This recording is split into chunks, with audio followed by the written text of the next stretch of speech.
చాలా మందికి చెస్ట్ పైన కావచ్చు, ఫేస్ పైన కావచ్చు, మెడ వెనక భాగంలో కావచ్చు చిన్న చిన్న గడ్డలు ఫామ్ అవుతూ ఉంటాయి. ఆ యొక్క గడ్డలు చాలా మందికి చాలా కాలం పాటు ఉంటాయి. వాళ్ళు ఫీల్ అవుతారు, కానీ అది ఎలాంటి ఇబ్బంది కలిగించదు, ఎలాంటి నొప్పి ఉండదు కనుక వాటిని వదిలేస్తూ ఉంటారు. కానీ ఒకనొక స్టేజ్ అప్పుడు వాటికి ఇన్ఫెక్షన్ వచ్చేసి కొంచెం పెయిన్ వచ్చేసి ఆ పెయిన్తో పాటు ఇంకా కొన్ని రోజులు నెగ్లెక్ట్ చేసినప్పుడు అవి పగిలిపోయేసి దాని నుంచి ఒక చీము లాంటి మెటీరియల్ కూడా బయటకు వచ్చేస్తూ ఉంటుంది అనమాట. దాన్నే సెబేషియస్ సిస్ట్ అని చెప్పేసి అంటూ ఉంటాం. ఈ సెబేషియస్ సిస్ట్ అంటే ఏంటంటే ఇది ఎపిడెర్మైడ్ సిస్ట్ అని చెప్పేసి కూడా అంటూ ఉంటాం.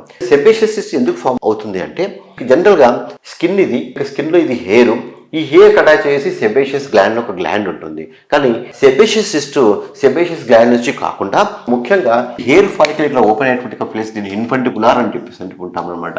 ఇన్ఫంటిబులం యొక్క అక్లూజన్ చేత ఇక్కడ ఈ యొక్క కెరాటినస్ మెటీరియల్ అంతా ఫామ్ అయ్యేసి ఒక గడ్డ మాదిరిగా ఫామ్ అవుతూ ఉంటుంది అనమాట. ఇది ఒక మిస్నోమర్.